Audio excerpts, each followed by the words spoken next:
नमस्कार मित्रांनो, मी उदय लाड पुन्हा एकदा स्वागत करतो आपल्या सर्वांचा आवडत्या YouTube चॅनल शेती मित्र व्हिडिओ पाहणाऱ्या प्रत्येक शेतकरी मित्राच्या आजच्या व्हिडिओमध्ये मनापासून खूप खूप स्वागत।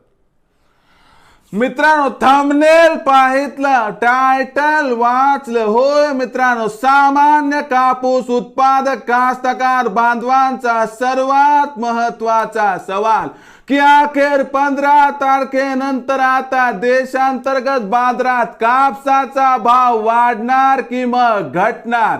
होय मित्रांनो, हा सध्याच्या कंडिशनचा सर्वात महत्वाचा सवाल आहे की अखेर 15 तारखेनंतर आता देशांतर्गत बाजारात कापसाचा बाजारभाव वाढणार की मग घटणार।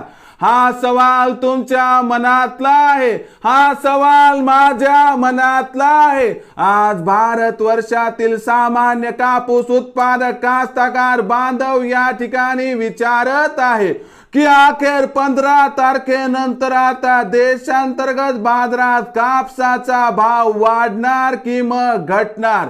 या प्रश्नाचं अचूक उत्तर जाणून घेण्यासाठी आपण सर्वांनी हा व्हिडिओ आता सुरुवातीपासून शेवटपर्यंत पाहावा।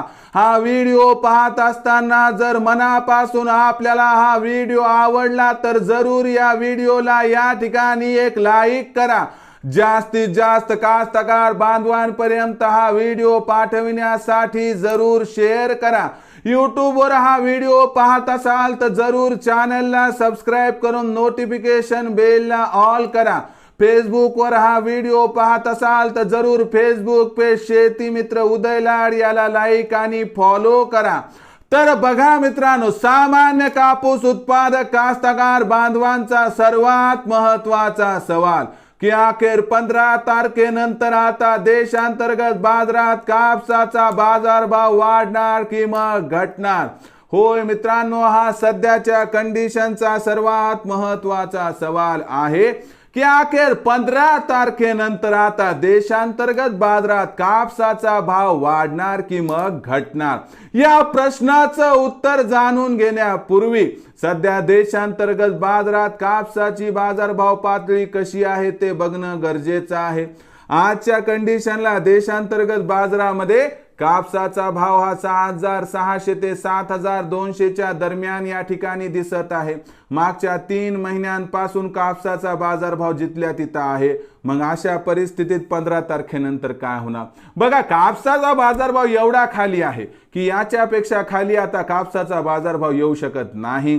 म्हणून एक गोष्ट पक्की की 15 तारखेनंतर देशांतर्गत बाजारात 100% कापसाचा बाजारभाव घटणार नाही। मग वाढणार का? तर होय मित्रांनो, वाढ होऊ शकते, पण प्रचंड तेजीची अपेक्षा सोडून द्या। तुम्हाला खरं सांगतो, 15 तारखेनंतर एक 100 ते 200 तेजी येईल। फार तर कापूस 7,300 ते 7,400 पर्यंत पोहोचेल। मला वाटते की 15 तारखेनंतर कापूस 7,500 पार जाण्याची या ठिकाणी शक्यता दिसत नाही। पण जर कापसाचा भाव 7,500 पार गेला तर तिथं मात्र 25% कापूस विक्री करा आणि बाकी शिल्लक असणारा जो कापूस आहे तो प्रत्येक तेजीमध्ये टप्प्याटप्प्याने विक्री केला तर आपला होईल या ठिकाणी 100% फायदा।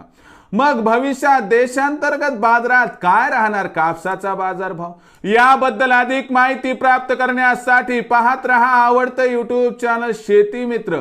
व्हिडिओ आवडला असेल तर नक्की लाईक करा, सामान्य कास्तकार बांधवांपर्यंत पाठविण्यासाठी शेअर करा। YouTube वर व्हिडिओ बघत असाल तर चॅनलला सबस्क्राइब करून नोटिफिकेशन बेलला ऑल करा आणि फेसबुक वर पाहत असाल तर फेसबुक पेज शेती मित्र उदय लाड याला लाईक आणि फॉलो करा। तर मित्रांनो, अशाच एका नवीन व्हिडिओसह मी आपला मित्र उदय लाड आपल्या सर्वांच्या आवडत्या YouTube चॅनल शेती मित्रवर मिळत राहील। तोपर्यंत माझ्या प्रत्येक शेतकरी मित्राचे आणि कास्तकार बांधवाच्या आजच्या व्हिडिओमध्ये मनापासून खूप खूप आभार।